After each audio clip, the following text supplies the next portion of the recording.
the biggest way for your wife to not believe in you or your spouse to not believe in you is to say you want something, say you have a dream, but then don't do it. You want to win someone over about what you're doing, show them some result. Her family was like, yeah, they're going to be moving into the basement soon. Mm-hmm. Like that's what they thought. But sometimes you have to believe so strongly in your dream that you're willing to make the sacrifice and willing to go alone. And so what I did is at the time I couldn't afford to go buy like the CDs from the greats, you know? So I went to the public library and I checked out of the library Tony Robbins and Tom Hopkins and Brian Tracy and Zig Ziglar was like one of my favorites. And while I'm driving around in a little pickup truck looking for some distressed house, they're in my ear, the whole time in my ear. And that was the greatest transformation that ever happened to me, was just thinking in a different way. Welcome to the show, Jerry. Thanks for having me, Jeff. All the way from Puerto Rico? Yeah, I came here just to be here with you on this podcast. Oh, well, that means the world to me. And you brought your lovely wife, so I got to hang out with her as well. It's so cool. Thank you for the tour. Oh, my pleasure. It was fascinating. I mean, we walked around in your shop with WeBuild and we saw your models and Everbowl. I mean, it's incredible what you've built here. Well, thank you. Thank you. It's an incredible team we have. You know, I'm definitely not the brains behind most of it. It's more the inspiration, but it's a collective group, and I appreciate that. You know what though? I feel your passion for it. You know, like that's something you feel from an entrepreneur, I think. Well, and I feel that from you. So thank you. You believe in what you're doing and you love what you're doing, and so that makes it special, I think, right? When you're doing something that has meaning. Well, I think like anything, if you don't love what you're doing, you're not going to be successful at it. You know, it's for me sometimes, because I've been doing real estate for so long, 20 years now, sometimes I catch myself where it's just another deal, it's another widget, it's another dollar. And I'm at a stage in my life now where I don't want to be looking at it like that. I want to be looking at the projects like with a whole lot more meaning. And I kind of wish I did that more sooner, but you know, when you're in the hustle, it's all about, can I make money? And that kind of takes precedence a lot of times. And the formula, right? The formula, yeah. So with that, let's jump right into the software, because that's kind of the next phase for you. And we'll come back to real estate, because I'm fascinated with where Jerry's going, and then we'll get to where Jerry was and why. I kind of try to identify a little bit like you, more like a serial entrepreneur, but not totally, because most of it's all real estate related. But I've been in the education space a long time, been in the deal, like transacting and investing space for a long time. And a few years ago, we did a software, and it kind of rolled really well with my education stuff because it was specifically for flippers, like wholesalers and flippers.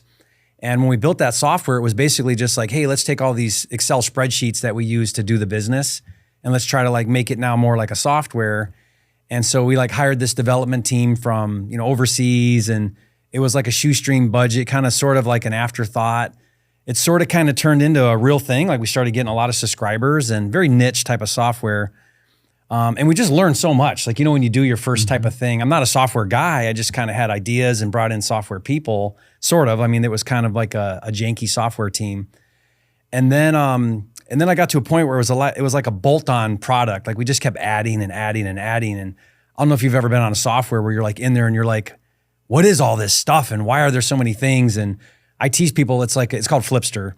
But it's like a Lamborghini that people use like a bicycle, unwittingly. But like it's just that's most of us with our iPhones. I mean, the power of our cameras on our iPhone. Oh my gosh, yeah. Most of us are not. I mean, you could shoot a Hollywood movie with the quality of the camera. I mean, that's better than 4K, it was 20 years ago. Insane. Yeah. But I hated it because it was kind of like, man, I've made this cumbersome. It's kind of a little complicated. It's still amazing. We have a lot of users and it does some really cool stuff. But what happened was another software in our industry sold for numbers 175 million, and I had no idea that was even a thing. I'd never been like an IPO guy, or I never created anything thinking I'm gonna start it with the intent to sell it at some point. With an exit in mind. Yeah, I never did anything with an exit in mind. I mean, other than deals, but you know, that's the whole point, is an exit. Right. But like a business. And so when I saw that happen, I thought, well, what the heck? I wonder what my software's worth. And so I started going down that road, and I quickly realized I got to fix so many things. Why don't I just start over and do a new software? Mm-hmm. You know, there's all these other things I wanted to do anyway, but do it right. So I did it right. Like I hired the best development team, and I mean, it's just been fantastic. And it's like it's called PropWire, but it's a free software. So we kind of followed Zillow. Yep. the data, you can search data. So these are real estate people looking for sellers mostly, but it's a real estate data software where you can search in any market and then download the data for free. Which is amazing. Yeah, because all the other models, it's a subscription base. Yep. You get a certain amount and then they upsell you if you want more data. So it ends up being sort of pricey if you're, actively using the data. But then in real estate, you have all these other ancillary services. Like right. You skip trace to get phone numbers. You might want to do some text blasting, or you might need some virtual assistants or a title company, all the different kind of components. So then what we're doing is we now either are investors and owners in those other services, or we have affiliate relationships. And so now the idea is we bring millions of users for the free data, and now they're all using so now it monetizes really well. You created a town hall, and you've now set up an ecosystem which you've given enough value that everyone wants to be a party to, and then you can figure out yourself or whoever will acquire it one day how to monetize it the best way. And I'll what I'm about to say here, you'll really understand, but for me, it's still a foreign concept. We're not profitable on the software, and I don't even care. Right. As long as I can keep funding the development to make it better, and as long as we keep bringing on more users, I know the value's there because we literally will have millions of users on this software. And that's what I really care about. And most software takes many years to be profitable. Yeah. If you're looking to, and that's important for anyone who's like, I'm going to go do this, you either need to be well-funded or have the resources yourself. Yeah. Because if you're worrying about monetizing it too soon, you're going to prevent the attraction of all that community, which is so paramount to the long-term viability of it. But as a business guy growing up, like I've never done anything where I couldn't very quickly see how this is profitable. Right.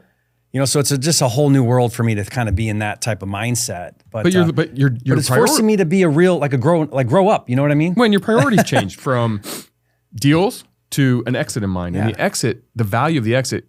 Do you care if you lose $1 million a year for 5 years, but sell for $175 million in 6 years? Yeah, that was very profitable. Right, and that's literally what it is. It's costing me $1 million to just operate this software, a year or more to operate this software, with maybe a big number down the road. Sure. But what happens is when you do something that monumental, then you have to have a passion and a belief in what you're doing. That has to be such a driving force. Oh, for sure. Because it takes so much vision to And if you don't, it's going to feel like a job.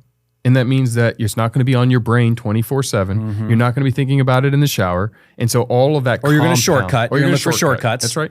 And all that compound growth that happens. I mean, this is, I talk about this a bunch with my kids because I say, I think about my businesses all the time because I'm passionate about it, which means I might only be in the office for 9 hours or 10 hours or 6 hours that day. But when I'm in the shower and I'm thinking about it, that compounding mind and brain power creates ideas and connects dots that maybe I wasn't going to connect for 6 weeks, 12 weeks, 15 weeks. If my competitors aren't as passionate, I'm just light years ahead of them. Yeah. And you know what's fascinating about that to me, Jeff, is like people watching right now or viewing this, a lot of your viewers are young early in their journey, or maybe aspiring to be an entrepreneur. And like what I tell people all the time is this is all developmental. That's right. You know what I mean? Like if you've got fears or there's things holding you back, or you're still in that like fall on your face a lot stage, that's just developmental. It's okay. That's right. Like we tend to, I did certainly early on, like we tend to start to define ourselves, or we can define ourselves by our mistakes.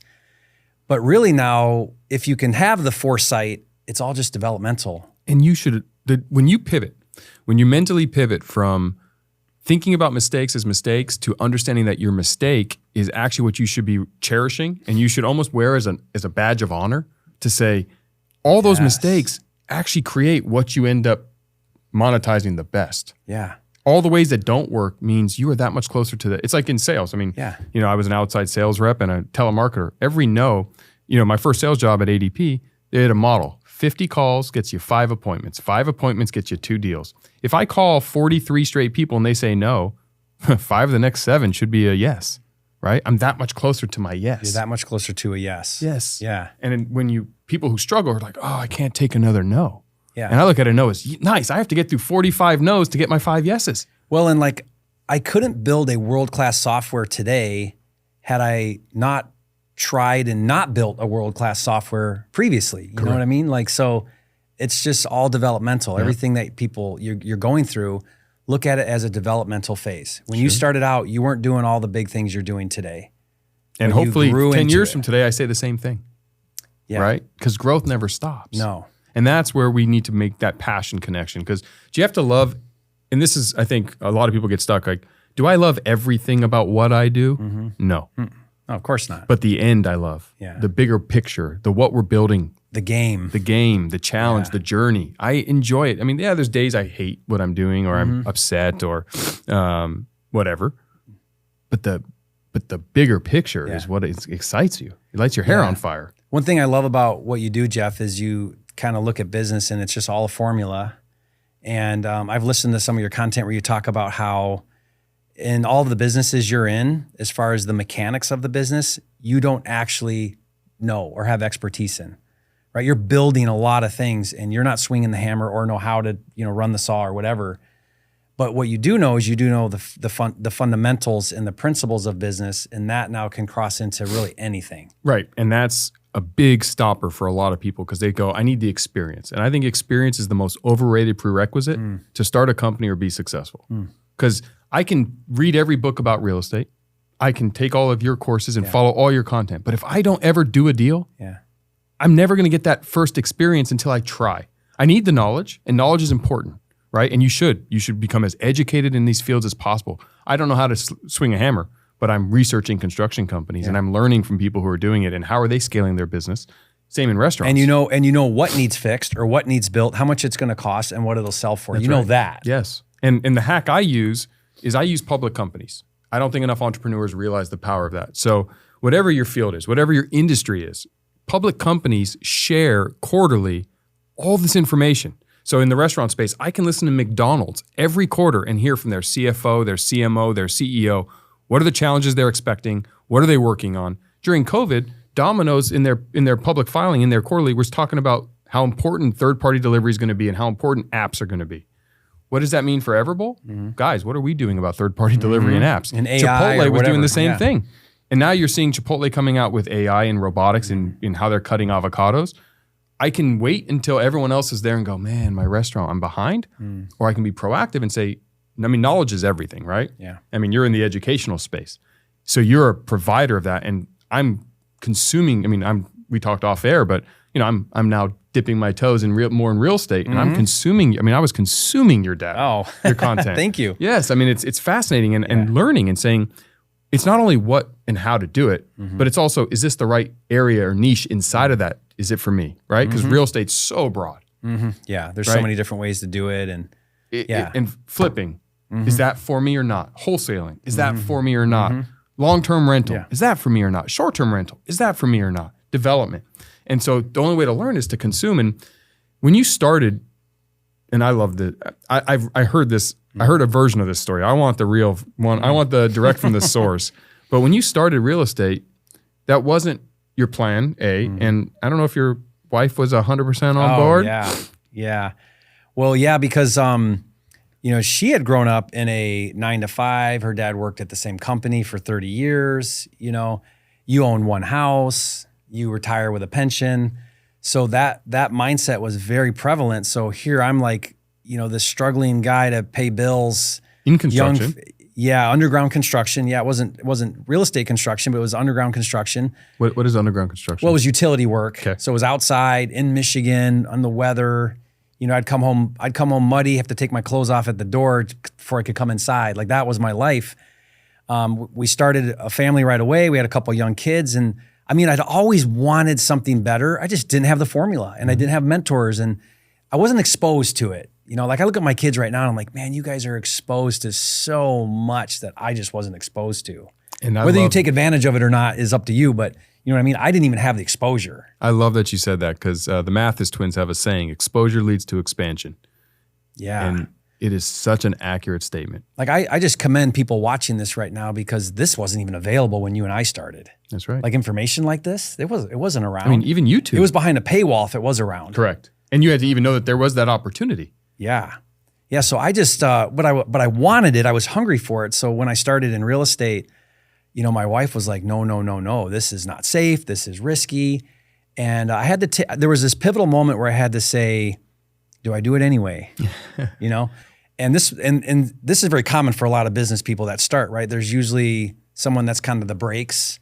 And I see a lot of dreams crushed because of just somebody with fear, and it usually is a spouse, or it can be a spouse.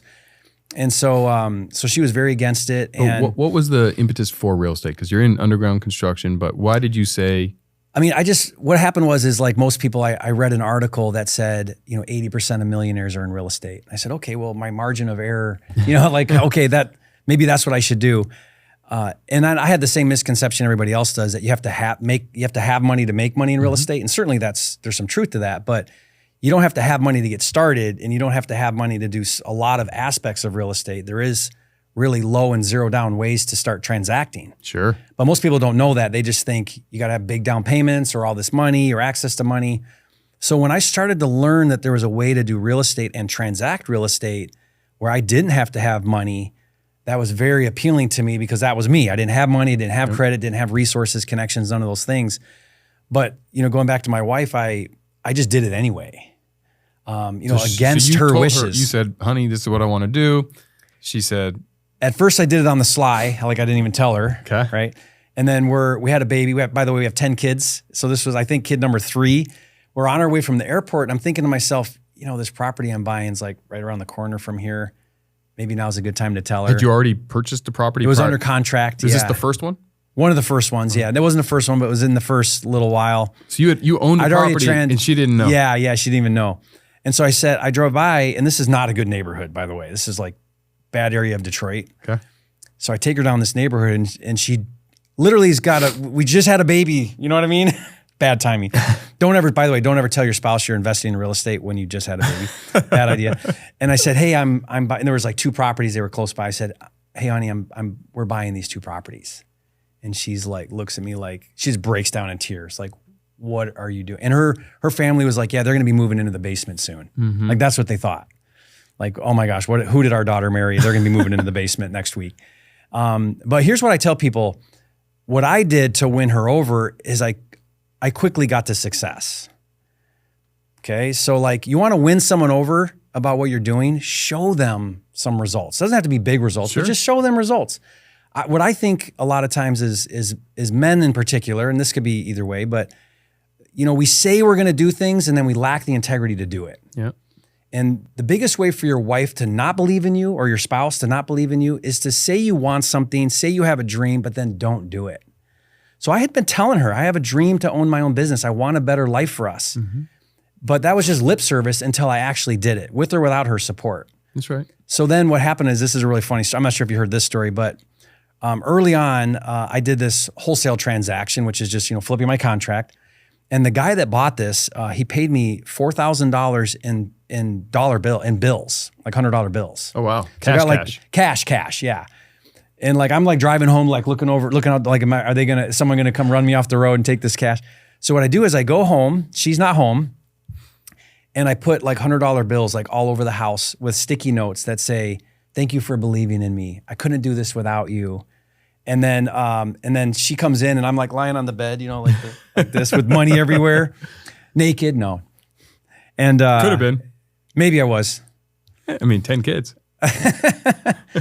And it was just this moment of like, where for her, it was like, look at you doing your thing. Look at you doing what you say you're going to do. Even though I haven't been supportive of this, there was a proud moment of, at least you're having integrity with what you say you want and what you're going to do. But she quickly got on board, and I took that $4,000 and I said, honey, this is going in a jar, and this money is only being used for babysitting so that we can go out on date night and have time together, because you're a priority to me. Yep. I want to make money. I want to do business, but you are a priority to me. And we did for years. That was like our babysitting money out of that jar. That's fun. But I wanted to share with her, like, hey, come with me on this journey.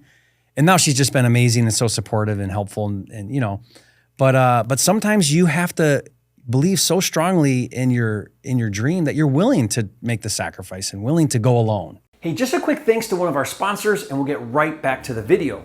This video is brought to you by PropWire. Now, I get asked all the time how to find motivated seller leads, and PropWire is simply the best software for finding leads and downloading lists. And the best part is, it's 100% free, and there are no limit to how many leads you can download. PropWire has vacant houses, pre-foreclosures, absentee owners, REOs, auctions, high equity properties, probate, tired landlords, and more, plus custom filters and stack lists so that you can laser target the most motivated sellers in your area. Plus, they have cash buyers and private lenders nationwide, so you can quickly wholesale houses and fund your rehab projects. Oh, and one more thing. This is not some 7-day free trial that requires a credit card.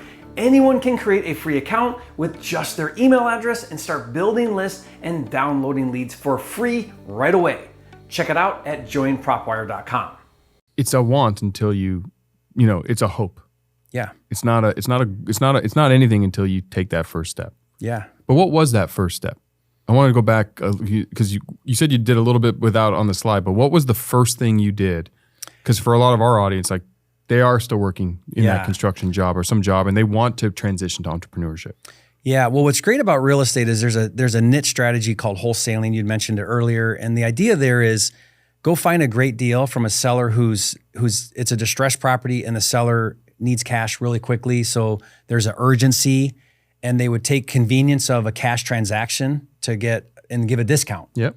Okay, so, and these are all over the place, right? It's work to find them, but if you find them, then what happens is you can contract with a purchase and sale agreement, you can contract to buy that property at a discount, but then you don't have to be the buyer because that contract is assignable.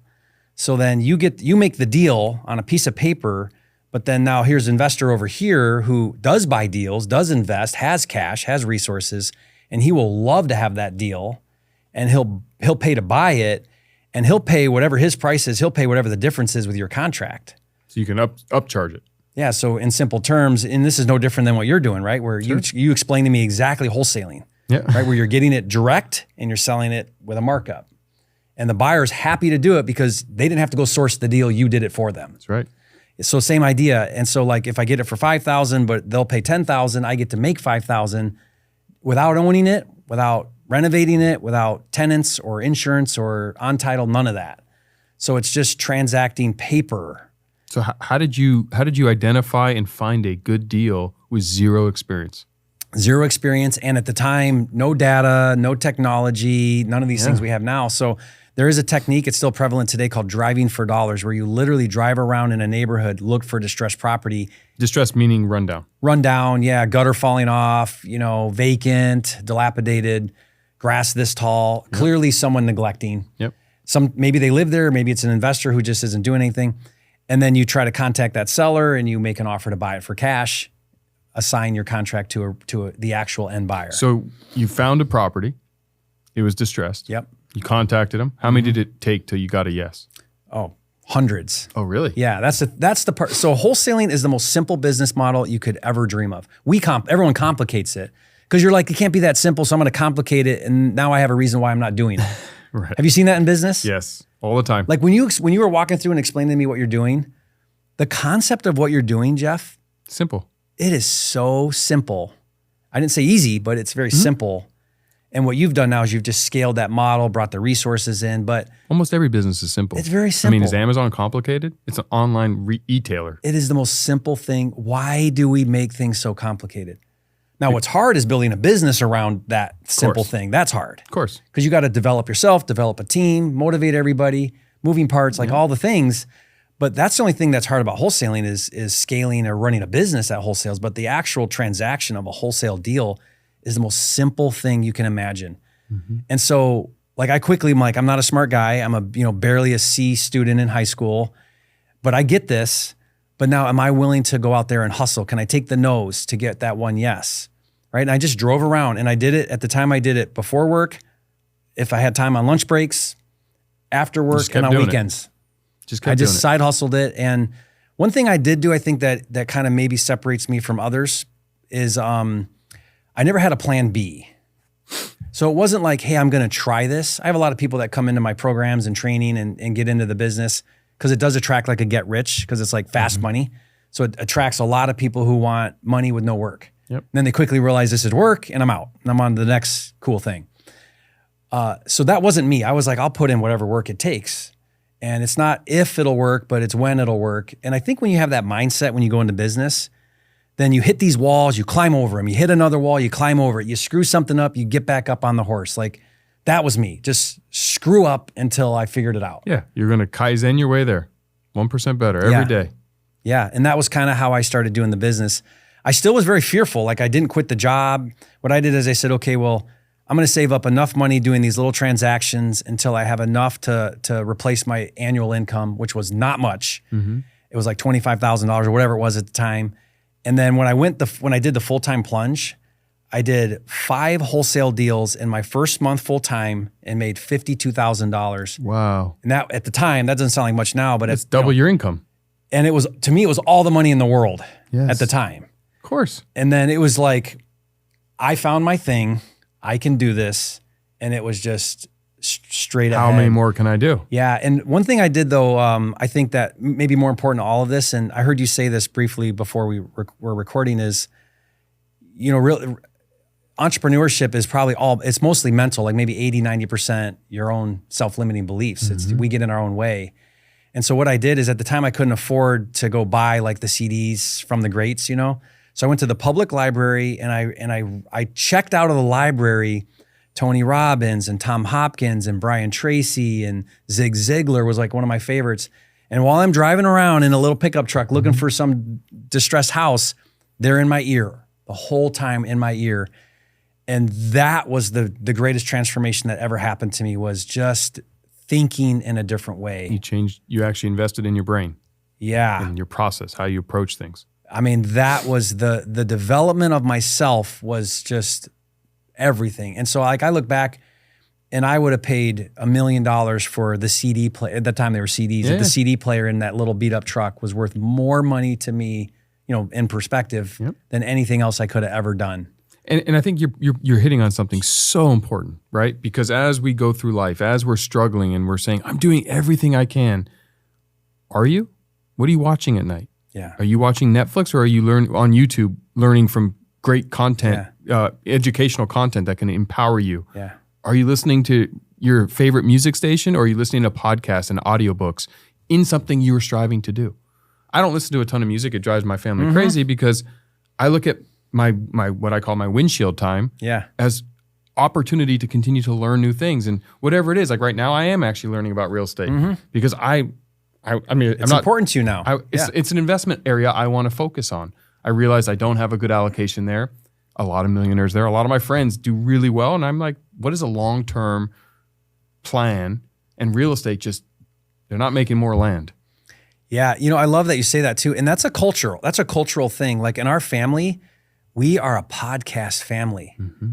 We don't do and our kids have now grown up in a podcasting family or a YouTube family. Like when we're driving and now when they're on their own, they're on podcasts, our teens. Yes. They're not listening to music or whatever. And they like music, but I mean, they're podcasting.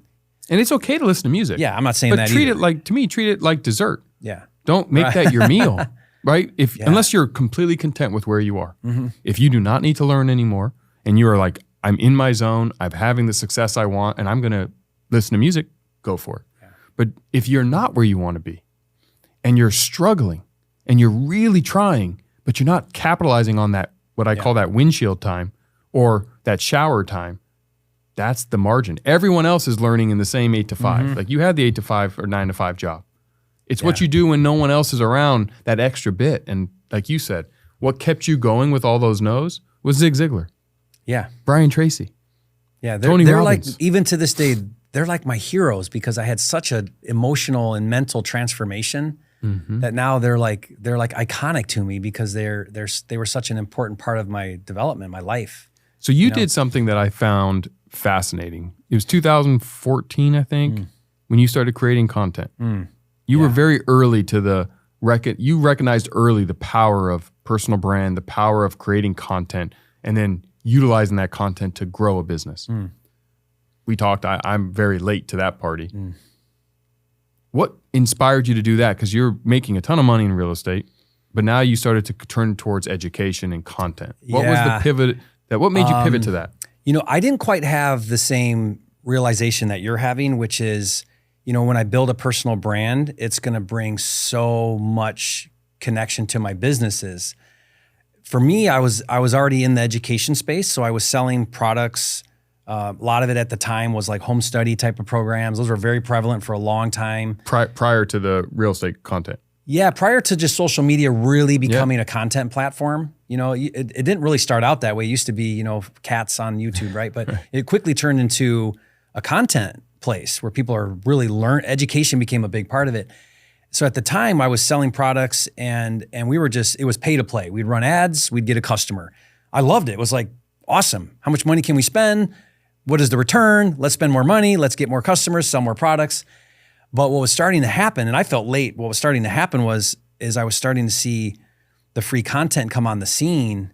And I was just looking ahead 5 years, 10 years. And I thought to myself, the home study course is going to be a thing of the past. Yeah.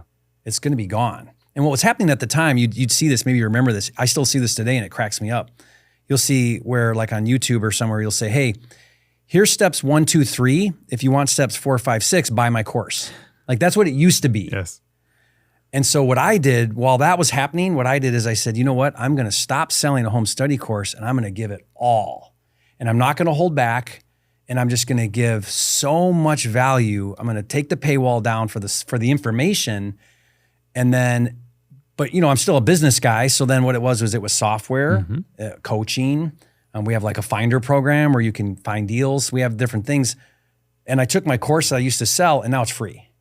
Like here's a free, and it's good. And that's it's like really so good. Powerful. It was a $1,500 course that we now give for free. And so I follow a very unique strategy. Maybe, I don't know if viewers will find this relevant, but what I like to do is I like to give not just good information, but we give a lot of resources. I think you have 47 giveaways yeah, on your okay, YouTube. yeah. So and we're always, and now it's up to 50 something because we're always thinking of what is something really beneficial that people need and want and can be helpful. So a contract, a checklist, a script, whatever. Every business has them. And we used to put those things behind a paywall. Well, I give them all for free. Just here you go, free. Now they opt in, they join a mailing list, and now I've taken them off of social media because who owns that fan, that subscriber? You do. Well, before you take them off, the platform does. So YouTube owns my 500,000 subscribers. I don't own them. And they could turn me off tomorrow. True. Technically, right? But if I get them off of YouTube and on my mailing list, now they're my customers. I can email them anything I want. I can offer them special promotions. I can get to know them better. So that's kind of been our model and we build 20,000 email opt-ins a month. Wow. And then now they're in our funnels. Now we can offer them special promotions. We can watch their behavior. We can give them what they want, what they don't want. Yep. But now they're on my email list. Now they can opt out if they're no longer interested for sure. But you're giving so much content and value. Why would they? Right. And so now when I say, hey, watch this training to learn about an offer, they're like, well, this guy gives me really good information that he's not charging me for. He gives me amazing resources that I get to use for free. I want to listen to what he has to say. Yeah, you've earned the right to ask them to do something. Law of reciprocity. That's right. Yeah. And that's just been an amazing business model because now I'll meet people in the airport and they're like, man, you changed my life. So 90% of what I do, people get to do for free. I don't get to make money on it. But then what's happening though is it's a long game because you got to play the long game with this, right? Is people are now willing to buy whatever I have to sell. Sure. The few times that happens, they want it because I built rapport. I built and it's trust. so premium at that point, right? Because you've given them all of the entry level and light advanced and advanced. But now it's like a lot of people want to learn, but now they want to work with Jerry. Yeah. They want to actually work with you. But what I didn't realize, Jeff, is what you're doing right now, which is I did not realize how much more opportunity would come my way by having a personal brand and having a social presence. Yeah, I only learned this. I only committed January 1st, 2023. And it's totally fine because, what you're building in your businesses is just astronomically, it's just amazing. Well, so I think what you'll do is you'll do a little different than me is I think you're going to jump to the front of the line way faster because you can have whatever high profile person on your podcast you want because of your business accolades. You know what I mean? So it helps. That's going to be helpful. It helps. Yeah. It definitely helps. And the relationship you capital. can skip like the C and B level guys like me and go right to the, pro athletes and the, I did. Similarly, I did the long game 20 years ago of building relationship capital. Yeah. And I always used a concept of bug light.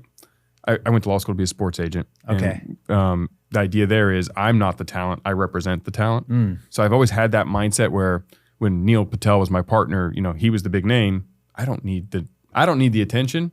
So I would sell Neil's name and we'd go together, and it was all about Neil. And now you're linked though. Well, he's my buddy, and we used to do business. We were partners. Yeah. He's now a very good friend, right? So Neil can open doors for me, and now Dan Fleisman, and exactly. these really high profile people. And I never thought of it that way. So kind of like how you gave away free value, I just enabled others and stood in the background and just did business and connected dots and did what I did. And now I realize like I've earned the right to invite Drew Brees to come in here. He'll sit with me for an hour. We'll have a conversation, and I'm now sitting with Drew Brees, right? Yeah. Or I'm sitting with Shaq or whoever I'm with. Yeah.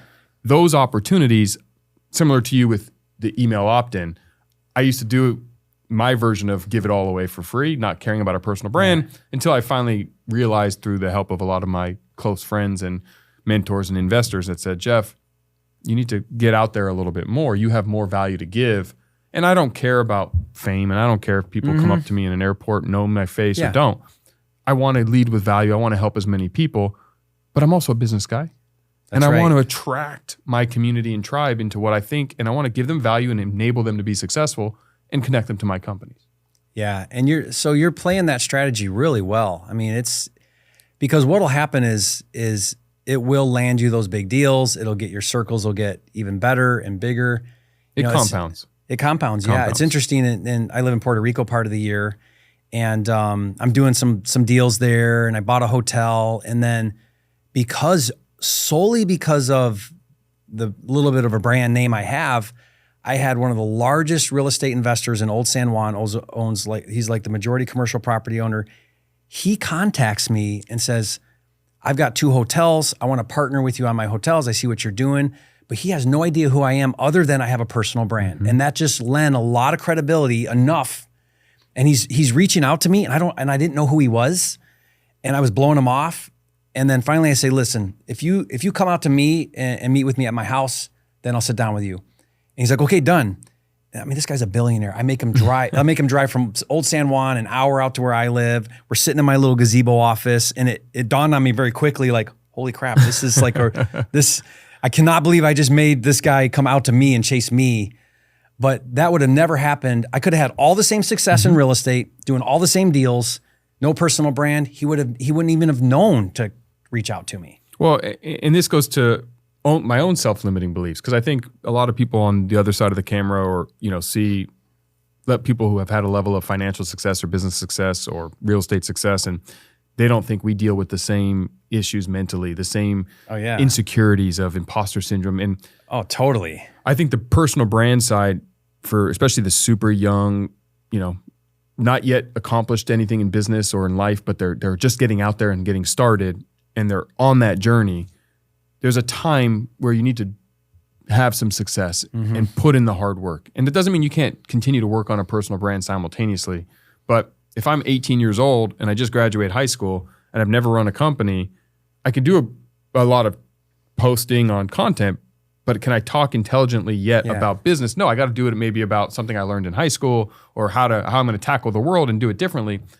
And I never felt like I was needing to do that until now, right? And I think same with you, what you're kind of just articulated. And so that personal brand side needs to coincide with success in your market. Totally. Success in your industry. I think one of the biggest mistakes I see is that exact same thing, where people recognize that there's a real need for them to be on social, but then what happens is they're coming on social and they're trying to be Jeff, they're trying to be Jerry, they're trying to be whoever, when they don't have yet that. Yes. And that's okay. Just be you. Yep. And whatever level of success you have, on that level, people will actually respect you even more.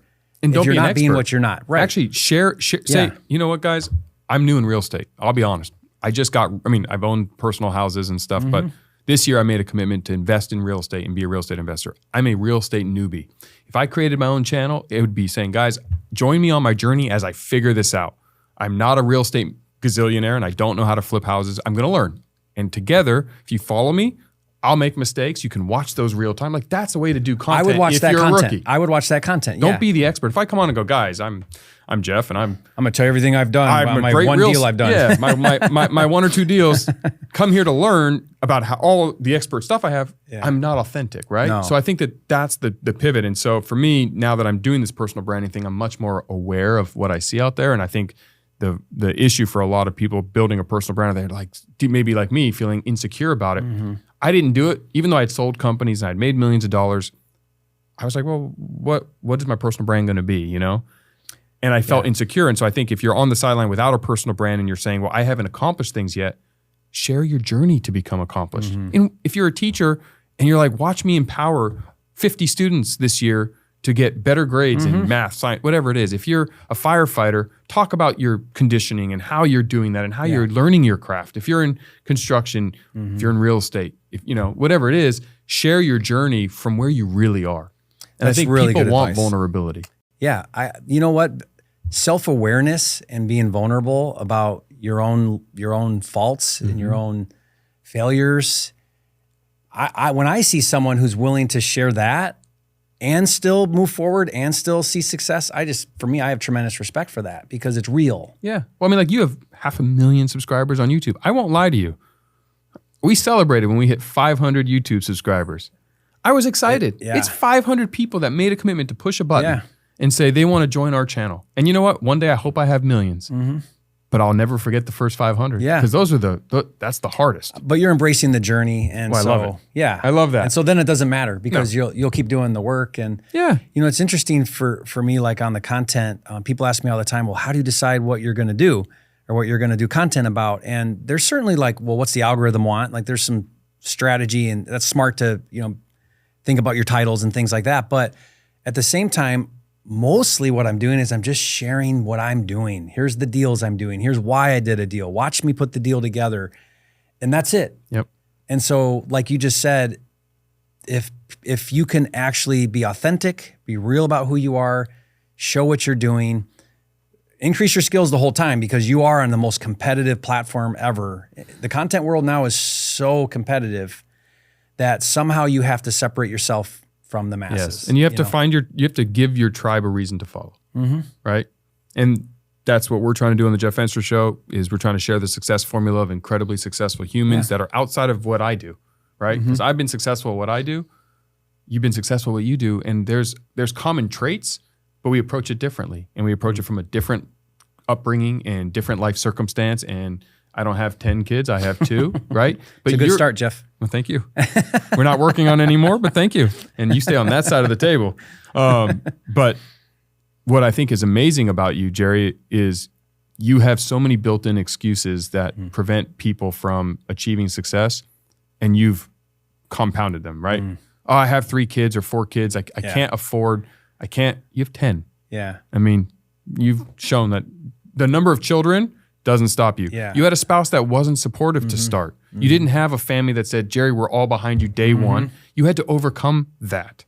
You didn't have all this upper education, you know, Harvard MBAs. Grew up down a dirt road in an old farmhouse in rural Michigan, you know, like, didn't have any of those things.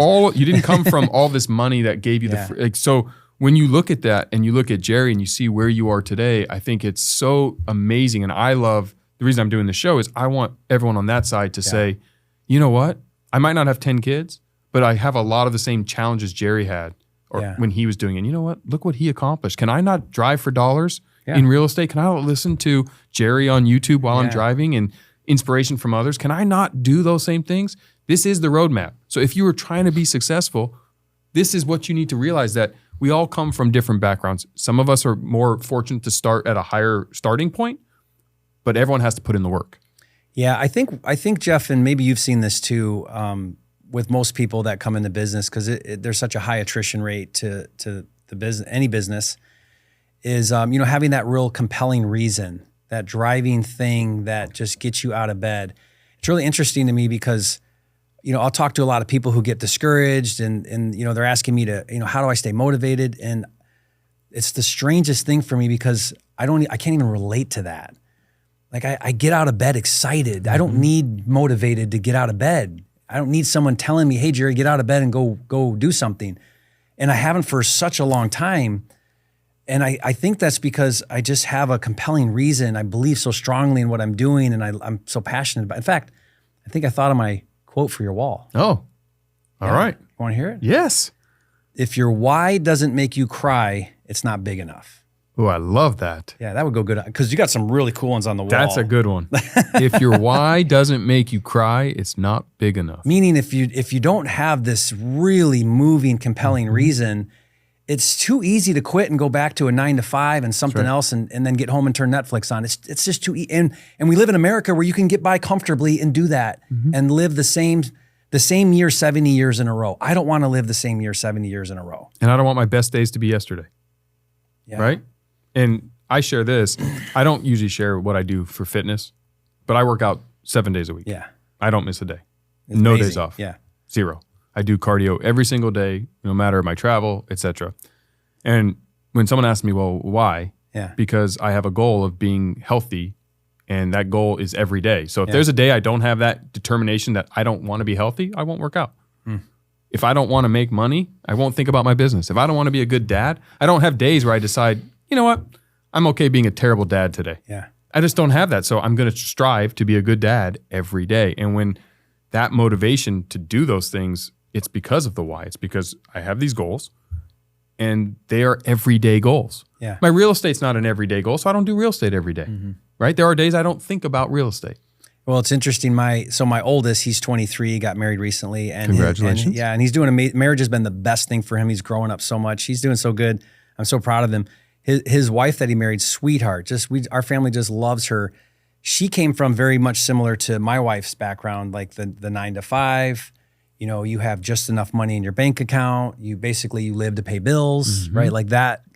And so she said to me, we were talking, and she said to me, "Oh, Jerry, I don't want to have to think about money all the time. I don't want to have to think about money." And so I looked at her and I said, "Then you won't have any." That's right.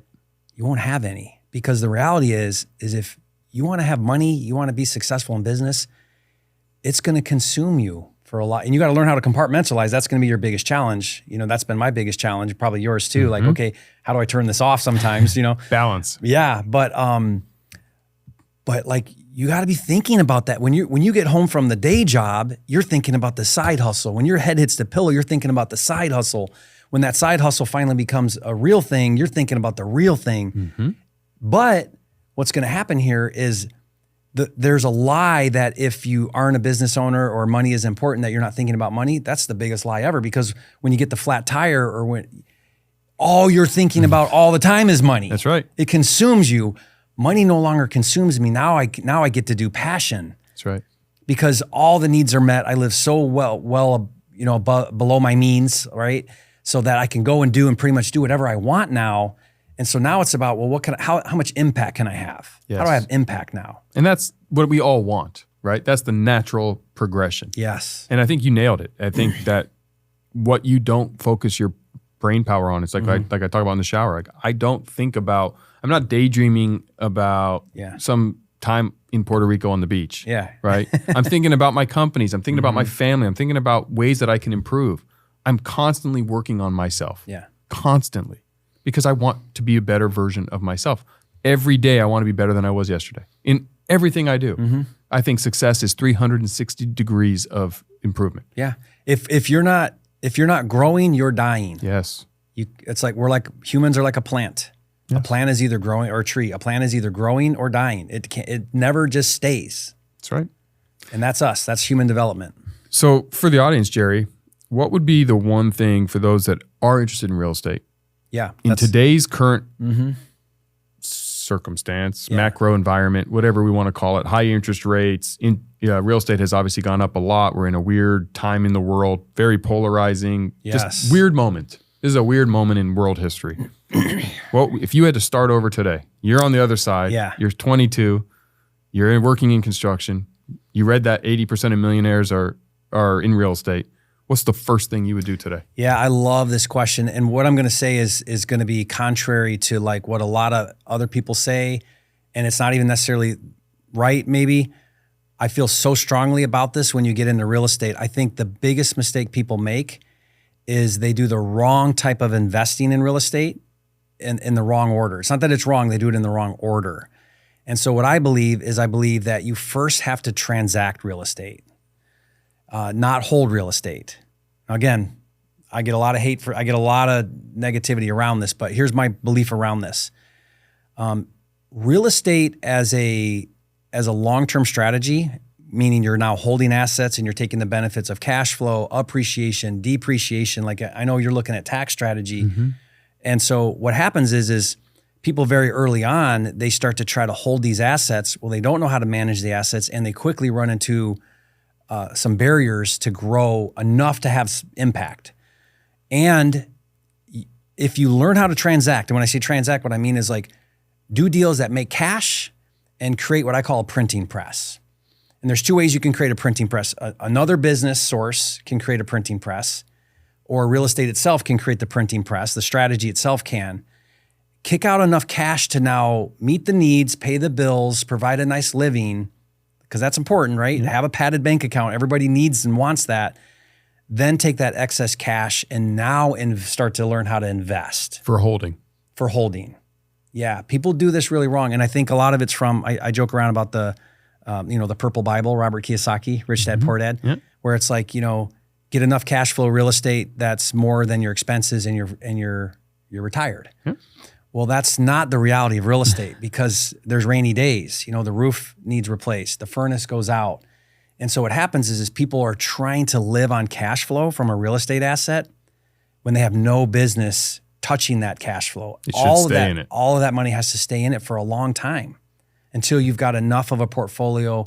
At some point, yeah, but it's just a long game. So like, for example, you're a great example to me, and most real estate people, you have these very successful businesses kicking out a lot of cash that you're now bringing over into real estate. Real estate isn't your main thing, and it never will be, but it will become an amazing vehicle for wealth building because of all the tax benefits and the appreciation tax, all the things that real estate does. But see, you're doing it right. You've got your printing press that's now funneling into your real estate investments. But you're able now, because of your cash, you're able to do down payments. You don't need to see the money from the real estate to pay your bills this month. Correct. That's smart. So if people are thinking, I'm going to go buy a rental property and I'm going to use that $200 to make my car payment, you're in trouble. Because you're in big trouble. When the roof needs repair, you don't have the money. Yep. And I see so much failure in real estate because not that the strategy's wrong, the order's wrong. So I use this analogy in real estate all the time. Your freshman year is wholesaling. Okay. Your sophomore year is fix and flip. Now, fix and flip, you have to buy the asset. You got to hire contractors, borrow money. So it's a next level, right? It's still transacting though, because you're in, you're out, you make some money. So wholesaling, lowest risk, fix and flip is sophomore year. Junior year is buy and hold. Okay. And it's usually single family because that's a good place to start. Senior year is going to be development or commercial, multifamily, the kind of bigger assets. But if you think about how you progress in anything, you start with transact. Start transacting low risk, then transact a little bit higher risk, fix and flip, then start to hold assets. Yes. Then maybe go into bigger assets. Like I'm doing hotels and the kind of bigger projects, development and things. But that's senior year. Now you can go through, you can go really quickly. But you got to go in order. And there are certainly people that skip grades, right? Yeah, I mean, I never flipped a house. Yeah, you're skipping, yeah. But see, you've got a master's degree or a doctorate's degree over here. Right. So you're kind of skipping a couple grades. Yeah. You can. I mean, I looked at it at this stage in my career, and I do have the financial means. Yeah. My why of real estate is not to make cash flow.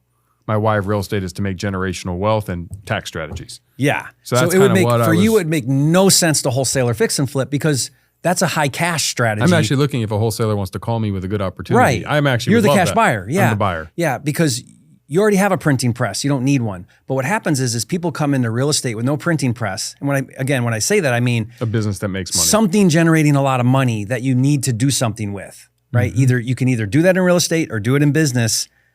But if you follow kind of that mindset there, I think people will be really safe and successful. So as you're sitting here listening to this and you're saying, okay, I need to get started, there is actually no better real estate educational individual that I know in the world other than you who focuses 80, 90% of his content for exactly that freshman, sophomore individual. Wholesaling and flipping, Wholesaling and flipping. So you need to go to YouTube right now. Well, if you're watching this on YouTube, finish it, and then go to Jerry's channel. Obviously, he's got over 50 free giveaways that will cost you nothing and empower you to take immediate, decisive action in this industry. And if you're watching this on my channel, then you also need to get into Jeff's world. He's doing content that is like all driven towards the entrepreneur. It's around your mindset in business. How do you build a team? How do you find the right people? How do you attract talent? Right? How do you grow and scale? Like those are things that apply definitely in real estate. Yeah, well, thank you. And in all business. So guys, also make sure you follow Jeff. If you are on my channel right now watching this, I'm going to put your info below your channel. Please subscribe to Jeff and follow him as well. Well, thank you. I appreciate that. But Jerry, this has been awesome. And we're going to do some investing, I think. You know, like I want to also invest in what you're doing. And ditto. I was talking to Pace. I want to do some real estate deals with you guys. Let's do it. You guys are the experts. I want to participate. And that's the other element, I think, which we didn't really touch on. But if you do have a little extra cash and you don't have the time, investing with smart people who have and are syndicating opportunities, it's a fast track to success. We're doing a really cool thing. We're doing a fund right now on my hotel projects in Puerto Rico. And the way we're building the fund, I think you'll really like this, is we're part of that fund is our investors are also going to learn while they earn. So we're going to mastermind with our investors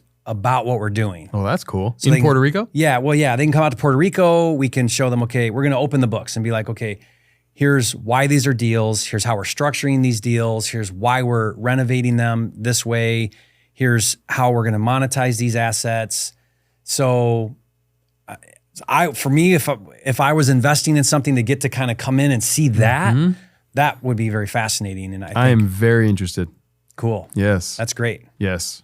Well, I'm pumped to also collaborate with you, Jeff. Well, this has been great, Jerry. And thank you so much for stopping in San Diego. I mean, I know it was a trek, so yeah, I really, really appreciate it. We were you know, it's fun because I'm going to spend some time with my wife here, and I was going to meet you with Pace Morby, dear friend, and just one of the greatest human beings alive. Love Pace. Yeah, just phenomenal.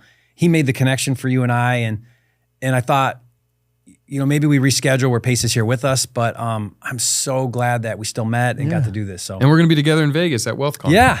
So if you're in Vegas in October, you can come meet us both and hang out. Go to WealthCon, Ryan Pineda's event. We're both speaking. It's a fantastic event with incredible value on real estate, entrepreneurship, and all of the above. Some amazing speakers there. Yes. Yeah, and Ryan's great too. Yeah, Ryan's awesome. But Jerry, dude, thank you, man. This was awesome. Thank you, Jeff. Appreciate you.